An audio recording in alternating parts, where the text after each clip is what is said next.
I had a very stable job, I had a very good salary. Generally जो freshers expect करते हैं उससे तो काफ़ी ज़्यादा, मतलब somehow it was a good job. मुझे जॉब से प्रॉब्लम नहीं थी, बट एवरी डे जब भी मैं सोकर उठती थी मेरे को लगता था कि यार जॉब पे जाना है। इसलिए नहीं कि मुझे कोई आलस आ रहा है जॉब पे जाने का, इसलिए क्योंकि मुझे वहाँ जाकर इतना अच्छा नहीं लगता। तो अगर आपको भी हर दिन जॉब पर ऐसी फील आती है तो this video is for you. If you are new to this channel, I am doctor Durga Tyagi and I am consultant physiotherapist based in Delhi. अगर मैं इस चीज को शुरू से बताऊं तो मेरी जॉब का भी प्रॉब्लम थी ही नहीं। I love this profession, I love what I do, I love treating patient. But the problem is कि इंडिया में इसको किस तरीके से परसीव किया जाता है और कहीं ना कहीं ऑर्गेनाइजेशंस भी इस चीज को कैसे कंडक्ट कराते हैं। I use to create physiotherapy related content from third year of my college and everybody used to appreciate me on that. Everybody used to appreciate how I edit my videos, how I orient my videos. Cut to things started when I have completed my internship and joined my job. It was literally hectic job और job शुरू होती थी 10 बजे और ख़त्म होती थी 7 बजे। ऐसा मुझे डे 1 बताया गया था at the job. But when I joined तो तब आई रियलाइज कि मेरे घर से वहाँ का distance was literally 1.5 to 2 hours। तो मुझे घर से भी जल्दी निकल के जाना पड़ता था। The people who are managing that particular organization was faulty, owner was not at all faulty. जो लोग मैनेज कर रहे थे उन लोगों के मन में फिजियोथेरेपी को लेकर रिस्पेक्ट नहीं थी। मुझे कभी कभी उन मैनेजर से ऐसे भी सुनने मिलता था कि कोई बात नहीं, कर दो ना, आप लोग तो वैसे भी मसाज वाले ही हो। मतलब इमेजिन आपने किसी प्रोफेशन को 4 साल पढ़ाई और इतनी सारी पोस्टिंग्स जिसको आपको इतनी गंदी धूप में जाकर करना पड़ता था हॉस्पिटल्स में, और उसके बाद पूरे 1 साल इंटर्नशिप, उसके बाद आप एक जॉब पे जा रहे हो जहाँ पर उसका मैनेजिंग सिस्टम ही आपकी रिस्पेक्ट नहीं कर रहा। तो वो मेरे लिए पहला रेड फ्लैग था मेरी जॉब में कि जो मेरे मैनेजर्स हैं वो ही मेरी रिस्पेक्ट नहीं कर रहे हैं। तो फिर मेरा वहाँ पर काम करने का एज एन एम्प्लॉय वही लोग मेरी रिस्पेक्ट नहीं कर रहे, तो जो जिन लोगों को वो मैनेज करेंगे, जो पेशेंट्स आएंगे, उन लोगों के मन में मेरी क्या इमेज परसीव होगी। So this was the first thing. Second was मेरे वर्किंग आवर्स से ज़्यादा मुझसे एक्सपेक्ट किया जाता था मैं अपने आप को कंट्रीब्यूट करूँ। अगर आप लोग अपनी जॉब पे जा रहे हो, भले ही आप फ्रेशर्स हो, आपको अपने मन में इतना कॉन्फिडेंस तो होना चाहिए कि आप ये चीज़ कन्फ्रंट कर सको कि आपका लाइफ का और आपके वर्क का एक बैलेंस होना चाहिए। अगर वो बिगड़ रहा है, you are in wrong hands, जल्दी से वहाँ से भागो भाई।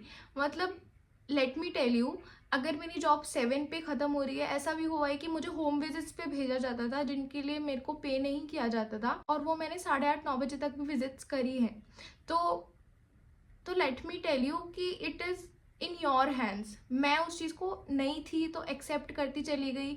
मुझे लगा कि अगर मैं बेस्ट एम्प्लॉय बनूंगी तो बहुत ज़्यादा वैलिडेशंस, मैं ठहरी वैलिडेशंस की भूखी शुरू से ही।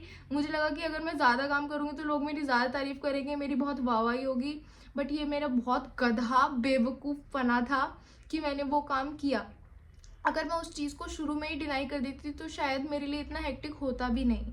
और उसके बाद मेट्रो की इतनी भीड़ में घर 9 बजे, 9:30, 10 पहुंचना बहुत डिफ़िकल्ट हो गया था।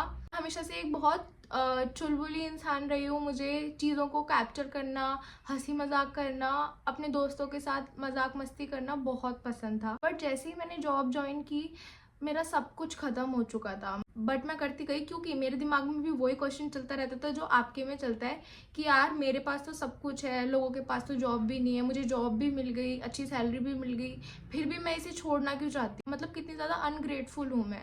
बट नो, आप गलत नहीं सोच रहे हो। अगर आपकी इंस्टिंक्ट कह रही है कि आपको वहाँ पर काम नहीं करना है, छोड़ दो। आई एम टेलिंग यू, छोड़ दो। अगर कुछ करके अच्छा नहीं लग रहा है तो मे बी भगवान ने आपको बेटर चीज़ों के लिए बनाया है। I love treating patients, I love treating stroke patients. लोगों को बेड रिडन होने से वॉकिंग के फेज तक लेके आना मेरे लिए एक बहुत बड़ी चीज़ होती है। मैं हमेशा से उस चीज़ के लिए ग्रेटफुल रही हूँ कि भगवान ने मुझे इतना कैपेबल बनाया कि मैं उनको बैक टू लाइफ लेकर आ रही हूँ। My profession was never a problem. ऐसा नहीं है कि मुझे फिजियोथेरेपी से नफरत है, मुझे इस चीज़ से नफरत है कि लोग उसको किस तरीके से कंडक्ट कराते हैं। Everybody around me had their own life also. वो घर जाते थे, उनके पास टाइम होता था कि वो अपने पेरेंट्स के साथ टाइम स्पेंड करें, कहीं बाहर जाएं, खाएं। बट मैं 10 बजे इतना थक कर घुसती थी घर पे कि मेरे पास कुछ टाइम नहीं होता था किसी से भी बात करने का। मैं 1 घंटा फ़ोन चलाकर सो जाती थी। I literally left creating reels. पूरे 1 साल तक मैंने गिनती की 2 या 3 चीज़ें एडिट की होंगी। मुझे किसी चीज़ का टाइम नहीं मिल रहा था। उस चीज़ को छोड़ना मेरे लिए डरावना नहीं था, वहाँ पर रहना मेरे लिए दिन ब दिन डरावना होता जा रहा था। और एक तो आजकल हद पार मजदूरी को ना इतना ग्लोरीफाई कर दिया गया कि अगर आप ज़्यादा मेहनत नहीं कर रहे ना तो फिर आप अपनी लाइफ में कुछ कर नहीं रहे हो। नहीं, ऐसा नहीं है, आपको बैलेंस बनाना पड़ेगा। Today I am in a tele rehab form और वहाँ का वर्क लाइफ बैलेंस इतना पुच्ची है, मतलब I can not disclose the company because of some privacy issue. They tell us that you should take holidays, you should go and have fun with your family. Whenever you want, you can take your half day.